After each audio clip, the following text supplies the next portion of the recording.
सजण सारो ॾींहुं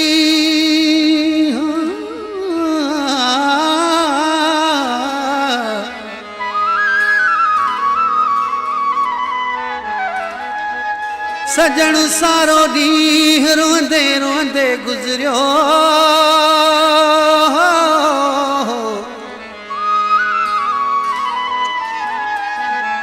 अखियुनि मंझां मींहुं वसंदे वसंदे रात थी। दोस्तों जी त इनकलाम लाइ ख़ासि फरमाइश आहे मुंहिंजो प्यारो करीम सरदार हसनैन साहब की शमशेर जुमाणी मुंहिंजो नंढो भाउ हज़ा इम्तियाज़ खोखर जी फरमाइश आहे। वधीक लाइ शहर मोरो खां फरमाइश आहे। वज़ीर अली चांडियो काशिफ पल जी फरमाइश ऐं मंज़ूर अवान जी फरमाइश आहे। हो मुश्किल है सफ़ा मुश्किल है तोखे विसारण मुश्किल मुश्किल ओ सफ़ा मुश्किल है तोखे विसारण मुश्किल तोखे कहिड़ी ख़बर चरिया तोखे कहिड़ी ख़बर चरिया ओ तोसां केतिरी आहे दिल है मुश्किल ओ सफ़ा मुश्किल है तोखे विसारण मुश्किल मुश्किल ओ सफ़ा मुश्किल है तोखे विसारण मुश्किल।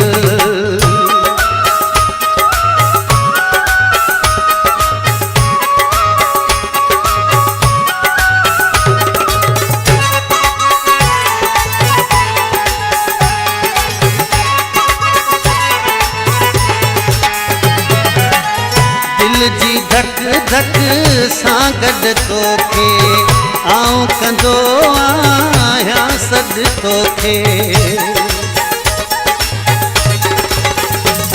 ओ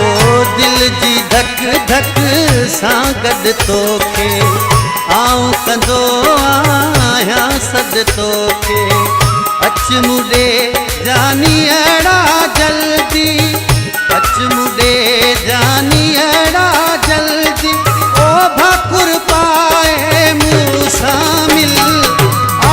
मुश्किल ओ सफ़ा मुश्किल है तोखे विसारण मुश्किल मुश्किल ओ सफ़ा मुश्किल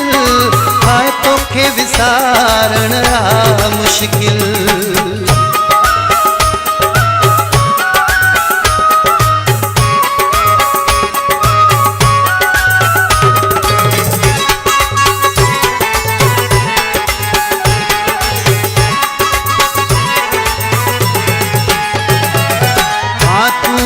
दिल जे घर जो भाती मौला वधाए तुझी हयाती ओ तू दिल जे घर जो भाती मौला वधाए तुझी हयाती हर निमाज़ खां पोइ दुआ में हर निमाज़ खां पोइ दुआ में ओ तू आई शामिल है मुश्किल ओ सफ़ा मुश्किल तोखे विसारण मुश्किल है मुश्किल ओ सफ़ा मुश्किल तोखे विसारण मुश्किल।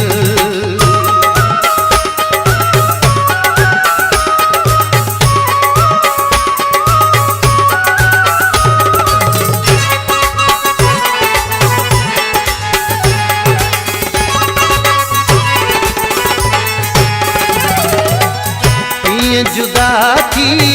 तोखां गुज़ारे जागी रानी भला पाण खे मारे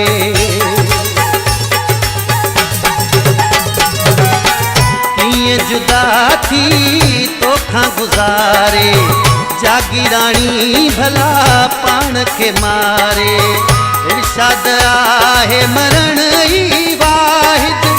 इरशाद आहे मरण ई वाहिद ओ तोखां धार पार थियण जो हल हया मुश्किल रे सफ़ा मुश्किल ओ तोखे विसारण मुश्किल अल्लाह मुश्किल ओ सफ़ा मुश्किल है तोखे विसारण मुश्किल तोखे कहिड़ी ख़बर ओ चरिया तोखे कहिड़ी ख़बर ओ चरिया ओ तोसां केतिरी आहे दिल हया मुश्किल ओ सफ़ा मुश्किल है तोखे विसारण मुश्किल अल्लाह मुश्किल ओ सफ़ा मुश्किल ओ तोखे विसारण मुश्किल